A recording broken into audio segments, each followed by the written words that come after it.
Hello everyone, কেমন আছো সবাই? আশা করি সবাই ভালো আছো। নবম দশম শ্রেণী এসএসসি ম্যাথ অধ্যায় ৯ ত্রিকোণমিতিক অনুপাতের গুরুত্বপূর্ণ একটি ক্লাসে তোমাদের সবাইকে স্বাগতম। তো পূর্ববর্তী ক্লাসগুলোতে আমরা অনুশীলনী ৯.১-এর সবগুলো অঙ্কের সমাধান দেখেছি এবং ৯.২-এর ১ থেকে ১৩ পর্যন্ত সমাধান দেখেছি। আজকের ক্লাসে আমরা মূলত ১৪ এবং ১৫ এই দুইটা ম্যাথের সমাধান দেখব। তো চলো কথা না বাড়িয়ে ক্লাসটি শুরু করা যাক।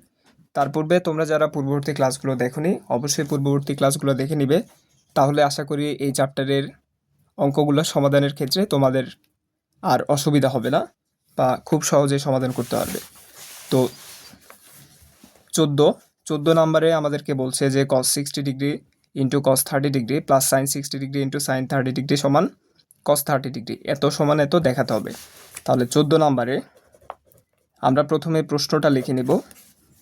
প্রশ্নটা হচ্ছে cos 60 degree cos 30 degree plus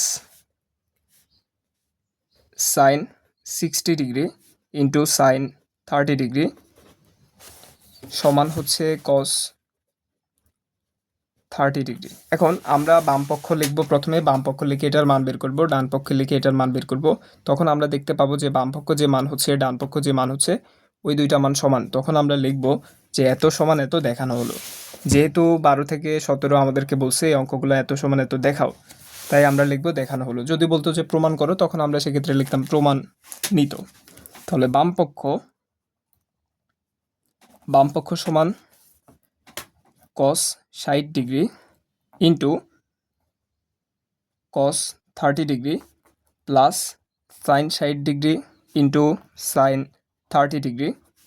আমরা জানি cos 60 ডিগ্রির মান মানে হচ্ছে sin 30 ডিগ্রির মানের সমান, তাহলে cos 60 ডিগ্রির মান হচ্ছে 1/2 ইন্টু cos 30 ডিগ্রির মান আমরা জানি cos 30 ডিগ্রির মান হচ্ছে √3/2। এই মানগুলো কিন্তু মুখস্থ রাখতে হয়। প্লাস sin 60 ডিগ্রির মান হচ্ছে √3/2 ইন্টু sin 30 ডিগ্রির মান হচ্ছে হাফ। তাহলে ২ এ গুণ করলে নিচে হবে ৪, একের সাথে √3 গুণ করলে উপরে হয় ৩, প্লাস √3-এর সাথে ১ গুণ দিলে উপরে থাকে √3, ২ এ গুণ করলে নিচে হয় ৪। তাহলে ৪ লসাগু নেওয়ার পর নিচে যে রাশিটা থাকবে ওটা দিয়ে এখানে নিচের রাশির সাথে ভাগ, উপরের রাশির সাথে গুণ। তাহলে ৪কে ৪ দিয়ে ভাগ দিলে ১, একের সাথে √3 গুণ করলে হয় √3, যেহেতু এখানে প্লাস আছে প্লাস দিব, মাইনাস থাকলে মাইনাস দিতাম।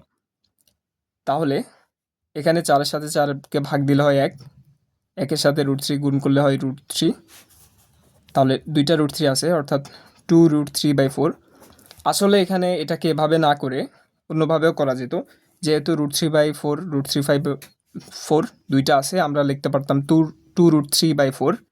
যাই হোক, যদি এখানে ভিন্ন সংখ্যা থাকতো তখন সেক্ষেত্রে আসলে লসাগু করা যেত। তা আমরা দুইটা পদ্ধতি দেখছি, জেনে রাখলাম। তাহলে 2কে 4 দিয়ে কাটাকাটি করলে উপরে থাকে √3, নিচে থাকে হচ্ছে 2, এটাই হচ্ছে বাম পক্ষের মান। এখন আমরা লিখব এই যে ডান পক্ষ যেটা ছিল, আমরা লিখব যে ডান পক্ষ দেওয়া আছে cos 30 ডিগ্রি, তাহলে ডান পক্ষ cos 30 ডিগ্রি। আমরা জানি যে cos 30 ডিগ্রির মান মানে হচ্ছে √3/2। এই মানগুলো কিন্তু তোমাদের বইয়ের 190 নাম্বার পেজের এই যে একটা চার্ট ছিল, এই মানগুলো সরাসরি তোমরা মুখস্থ রাখবে। এগুলো মুখস্থ রাখার জন্য ইউটিউবে অনেক ভিডিও আছে, তোমরা যে কোনো একটা ভিডিও দেখে মুখস্থ রাখবে, কিংবা এই মানগুলো ক্যালকুলেটরেও বের করা যায়, তোমরা ক্যালকুলেটরে কিভাবে বের করে সেটাও শিখে রাখবে। তো এই ছিল মূলত 14 নম্বরের সমাধান। আমরা এখন লিখব যে সুতরাং বাম পক্ষ সমান ডান পক্ষ দেখানো হলো। বাম পক্ষ সমান ডান পক্ষ দেখানো হলো। রিটার্নে আসলে কিন্তু অবশ্যই তোমাদের এই কথাটা লিখতে হবে। তো এই ছিল 14 নম্বরের আনসার। এখন আমরা দেখব মূলত 15 নাম্বার। 15 নম্বরে আমাদেরকে বলছে যে sin 3a সমান cos 3a। যদি a সমান 15 ডিগ্রি, তার মানে আমাদেরকে প্রথমে sin 3 এর মান বের করতে হবে, তারপরে sin cos 3 এর মান বের করতে হবে। দেখায় বের করে দুইটা মানের তুলনা করে দেখাতে হবে যে এত সমান এত। তাহলে 15 নাম্বারে দেওয়া আছে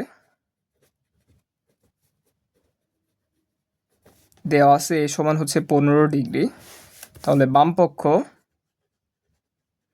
বামপক্ষ সমান সাইন 3a। আমরা দেখতে পাচ্ছি এর মান 15 দেওয়া আছে, তাহলে আমরা 15 এর পরিবর্তে বসাতে পারি যে সাইন 3 ইন্টু এর পরিবর্তে বসাবো 15 ডিগ্রি, যেহেতু এর মান 15 দেওয়া আছে। তাহলে আমরা লিখতে পারি সাইন 3কে 15 দিয়ে গুণ দিলে হয় 45 ডিগ্রি।